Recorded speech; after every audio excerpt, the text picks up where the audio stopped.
Здравейте! В това видео ще разгледаме видовете търговия и какво представляват, за да можете да се запътите, да се опътите към вашият тип трейдинг стратегия. Към това, което би ви било най-удобно да използвате, към това, което най-много допада на вашия стил. Те се разделят на няколко части. Скалп трейдинг, който е на таймфрейм 1, 5, 15 минути. Интрадей трейдинг на 30 минути на час. Свинг трейдинг на 4 часа на дневна база. Разликата при скалп трейдинг и свинг трейдинг: при скалп трейдинг използваме по-нисък таймфрейм, изчакваме по-ниски движения, възползваме се от съвсем различни кондиции за трейд.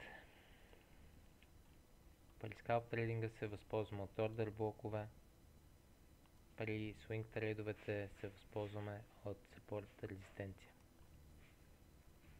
При скалп трейдовете се възползваме от ликвидност за take profit и предходно ниско за stop loss. При свинг трейдовете се възползваме от предходно ниско за stop loss и следващо ниво на support резистенция. Като за свинг трейд ще дам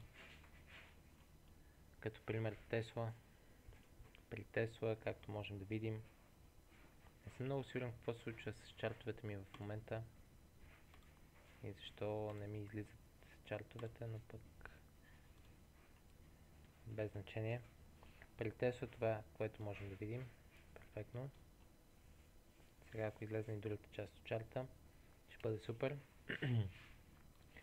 Та при Тесла това, което можем да видим като трейд сетъп.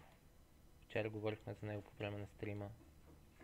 Говорихме за шорт на Теслата.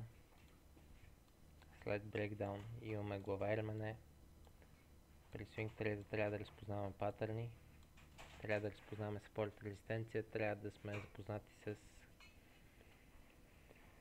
брейкдаун и технически анализ, за да можем да сме още по-запознати с самият брейкдаун и брейкаут структурите. Доколкото при скалп трейд единствено трябва да сме запознати с къде се намираме в движението. Пример за свинг трейд, още един. Тук горе говорихме за потенциален спад. Входът при свинг трейда би бил тук. Тук би бил стоп лосът, тук първият take profit, тук вторият take profit. При скалп трейд го преглеждаме на 5 минути. Виждали сте ме как го правя. Тук имахме сетъп за шорт. Ето тук.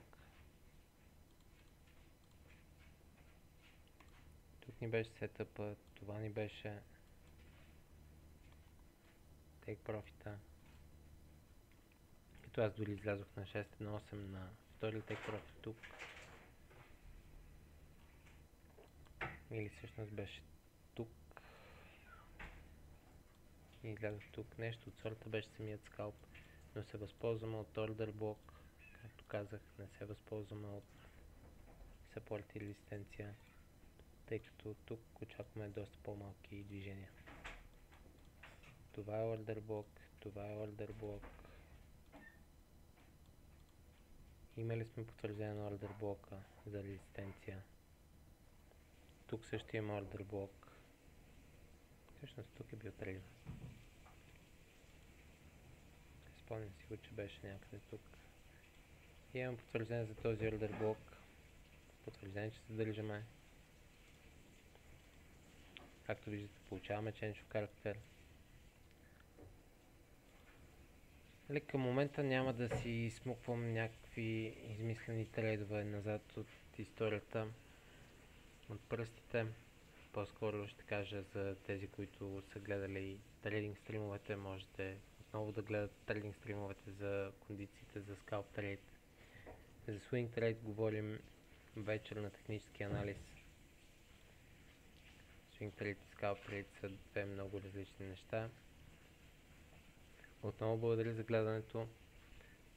ако сте се ориентирали, имам обучение за абсолютно всичко, като дори Swing Trade уроците, както може да видите, качвам напълно безплатни са тук за Scalp Trade, книги, крипто, термини, патърни, уроци за Scalp Trade. Можете да намерите в обучението за ученици, което е към Patreon. Благодаря ви за гледането и до скоро!